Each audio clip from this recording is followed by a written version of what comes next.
So in this presentation, I want to describe my book project, which is titled Right to the Road, um, Regulating the Automobile and the Driver. And I'm particularly interested in how marginalized Americans have used automobile as a source of employment, a source of jobs, a source of culture, of assimilating into American culture, and how the automobile has been used to surveil and to regulate marginalized Americans. And so I focus on African Americans, women, disabled, homeless, and immigrants, and with a focus on the car, and trying to sort of weigh both the positive and negative aspects of car ownership and car regulation.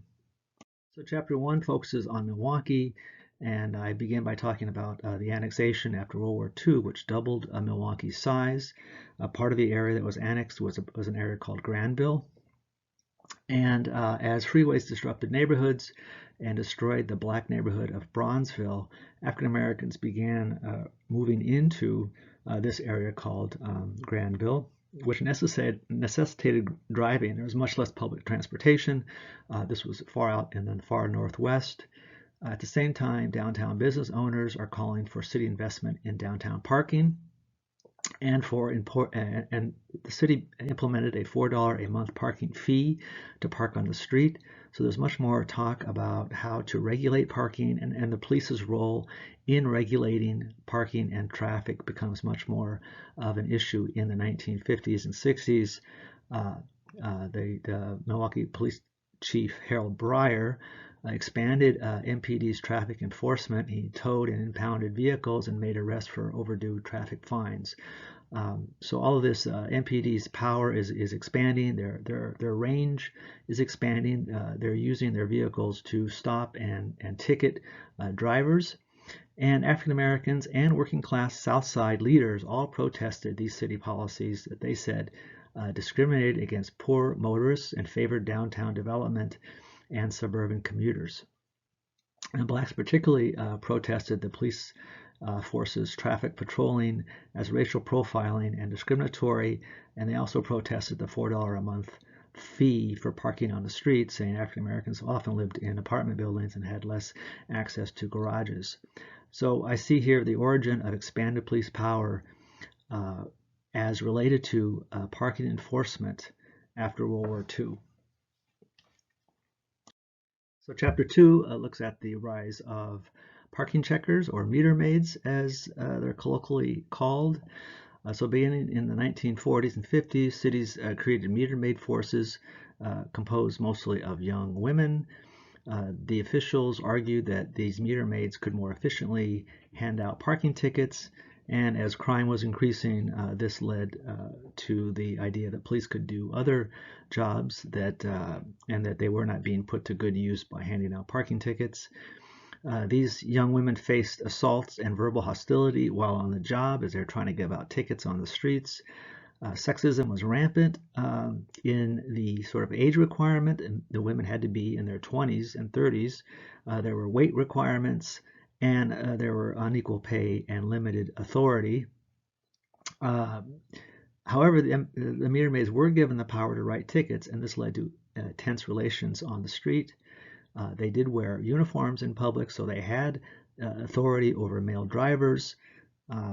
And because of the hostility they faced, both from other police officers, from the public, they joined unions very quickly to try to fight the bad treatment and the hostility and the assaults that they encountered.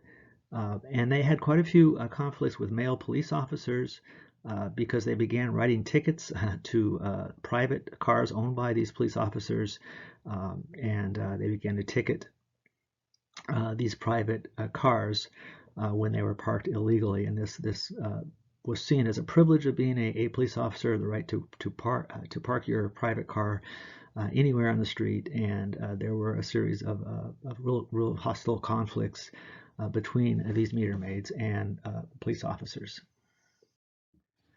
So chapter three looks at immigrants, particularly Latino immigrants, and and how the car is both a source of employment necessary for getting to jobs, but also it's a way to surveil and regulate the immigrant population. Historically, immigrants have adopted the automobile as both a work tool and as for social status. This is considered to be, you're considered to be an American if you have bought a car. And immigrants who worked in car factories had access to buying cheap cars. There was a big used car market, so immigrants did have access to these cars. The south side of Milwaukee, Poles bought cars and worked on cars in garages, so cars were a source of employment, still are, of course. You can think about Latino immigrants and how they have adopted the car and used the car as part of the migrant workforce historically. As factories located from the city to the suburbs, the car was absolutely essential to getting to work. And increasingly is now when you think about landscaping jobs, construction jobs, and meat processing plants have all moved outside of the city. So now it's in a much more rural, much more decentralized area. So you have to have a car to get to work. But this has made immigrants susceptible to policing. So there are all kinds of ways that the police have access to the right to pull people over, to check their immigrant status. And the car becomes a way to regulate and to crack down on undocumented immigrants. Driver's licensing for undocumented immigrants is debated, and it was restricted after 9/11. And with drunk driving as a central focus, drunk driving becomes a way to demonize undocumented immigrants as violent criminals. Chapter 4 is titled Right to the Streets, Vehicle Dwellers. Inequality and high housing costs has made, especially on the coast, car living necessary. So you have Americans living in their vehicles, and there's a bifurcated view of this. And on one hand, sometimes the media celebrates people living in their cars as sort of liberating from materialist society, but on the other hand, this is another form of homelessness, of people who cannot afford to live in regular housing. And for them, it's not any sense of liberation, but it's an absolute necessity. Because of sprawl, because many of the homeless are working, they need the car to commute, to drive as part of their jobs. And so it's absolutely necessary to have a car, but if they can't afford housing, then they are relegated to living in their car. So lots of localities are debating at this point whether to allow people to sleep in their cars and where to regulate which parking lots should be allowed, this practice should be allowed. And the debate is, is this really a solution for homelessness, or is it just a stopgap measure? Does this allow communities just to get off the hook and not really provide housing? And the car dwellers are perceived as a threat in many of these cities where they can park anywhere. There's concern about crime, concern about sanitation, and there are, of course, problems with regulation of where people park. Neighbors complain about it, and especially the housed and people who own their homes. So you have neighborhood associations complaining about people parking in the road. And car dwelling is more controversial because I think it's just more visible than say people sleeping out in the street somewhere. Usually car dwellers take up more space, and they seem to be there forever, and that's part of the problem with the controversy over car dwelling. So Chapter 5 looks at how the disabled community has fought for the right to drive. And this has been a long-standing fight going back to the 1920s, fighting for the right to have a driver's license, proving that the disabled Americans are just as able to drive well as anyone else. Vehicles, adaptations, and technologies that enabled those returning veterans to drive were utilized after World War I and World War II. Various technological adaptations, steering and gear shifting technologies were created, as were handicap parking spaces. By the 1980s, cities were attracting the Back to the City movement. More people were living in cities with gentrification, and so they brought their cars.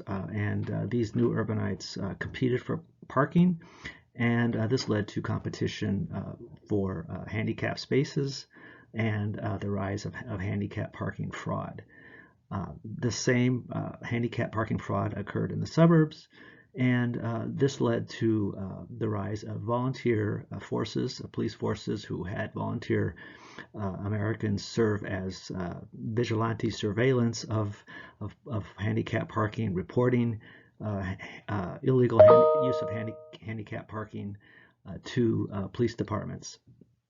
And there's, in fact, websites now where you can report the illegal use of handicap spaces by the non-handicapped.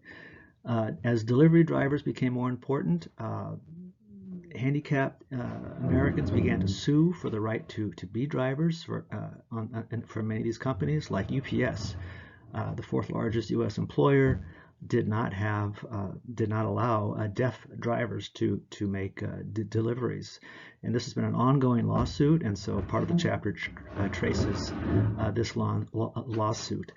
And there is a blog called the Brown Cafe blog, in which UPS drivers discuss these allowing deaf drivers to drive. The last chapter focuses on COVID and the car. So with the pandemic, conflicts developed over parking.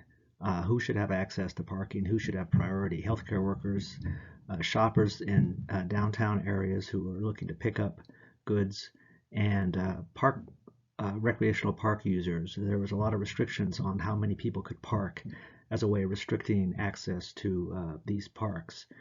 The virus encouraged new uses of the car and car space, so we can think of hospitals where parking garages were used for overflow space for hospital functions. Drive-through testing and vaccination, we all know, took place through the car. Car was essential for expanding deliveries to consumers. This became very essential during the virus. Car helped to bring people together socially, so there's all sorts of car parades, celebrating birthdays and graduations. Now, the virus also exposed inequalities. So for example, if you had a car, you were less likely to, when you're commuting, to be exposed to COVID. Mass transit riders were much more susceptible. Poor areas who didn't have grocery stores or didn't have grocery delivery and had to shop in person were also more highly exposed. Getting tested and vaccinated in a car was safer than doing so in person. So if you had to walk up to a hospital, you were more susceptible. And a lot of cities passed restrictions on cars on the roads to free up the road space for pedestrians and bikers.